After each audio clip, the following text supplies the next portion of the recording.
বর্ষাকাল চলে যাচ্ছে আর গ্রামের মেয়ে হয়ে কচুর পাতা লতা ভর্তা করে খাবো না তাই কি হয়? তো দেখেন এটাই তো সিজন। তো বাড়ির পিছনে সাহেব কচুর গাছ ছিল, বটি দিয়ে কয়েকটা ঘেঁচা ঘেঁচ কাটে এনে দেখেন কুচি করে প্রেশার কুকারে সিদ্ধ করতে দিচ্ছিলাম।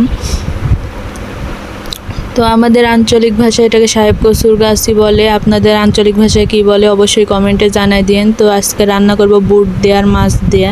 তো অনেকে বুট দিলে মাছ দেয় না, আবার মাছ দিলে বুট দেয় না, আমি দুইটাই দিয়ে রান্না করব। তো সবগুলো প্রেশারে আগে দিয়ে ভালোভাবে সিদ্ধ করে নিব।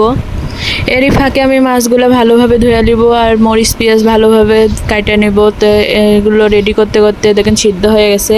এখন কিছু কিছু পাবলিক বলবেন কি আরে ভাই এরা গরু নাকি, ডাটাও সহ খাচ্ছে। জীবনে যাই খায়নি তাই আর মর্ম বুঝবি না, একদিন রান্না খাইয়ে দেখেন তারপরে বুঝবেন আসলে গরু না ছাগল। তো এদিকে দেখেন রান্না শুরু করে দিছি। প্রথমে পেঁয়াজ আর মরিচগুলো আড়াই নিচ্ছিলাম, নেওয়ার পরে আমি এখানে সামান্য পানি দিয়ে দিলাম, দেওয়ার পরে এখানে একে একে সব মশলাগুলো দিয়ে দিব। তো এক কথায় মাছের তরকারি রান্না করতে যে মশলাগুলো লাগে সেগুলোই আগে দিতে হবে, দিয়ে ভালোভাবে কষায় নেওয়ার পরে এই জায়গাতে এখন মাছগুলো দিয়ে দিব। তো মাছগুলো ভালোভাবে কষায় নেব, দিয়ে ভাঙ্গা ভাঙ্গা করে দেব। ভাঙ্গা ভাঙ্গা করা হয়ে গেলে আর মাছগুলো কষানো হয়ে গেলে আমি এই যে প্রেশারে সিদ্ধ করে নিয়েছিলাম এই শাকগুলো এখন এখানে ঢালে দেব।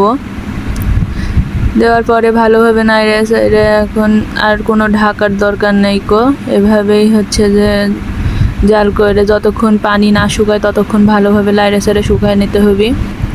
বাইরে প্রচুর পরিমাণে বৃষ্টি হচ্ছে আর প্রচুর পরিমাণে আকাশে মেঘ ছিল। দেখেন হঠাৎ রান্নাঘরটা অন্ধকার হয়ে গেছে, কারেন্টও ছিল না। তো আপনাদের একটু দেখাই কি পরিমাণ বৃষ্টি হচ্ছে। যদিও দুপুর 12টা 15 মিনিট।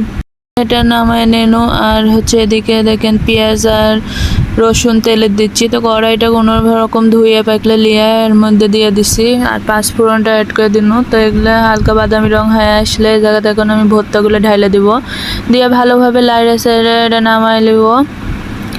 এভাবে একদিন রান্না করে দেখেন সত্যি কি স্বাদ।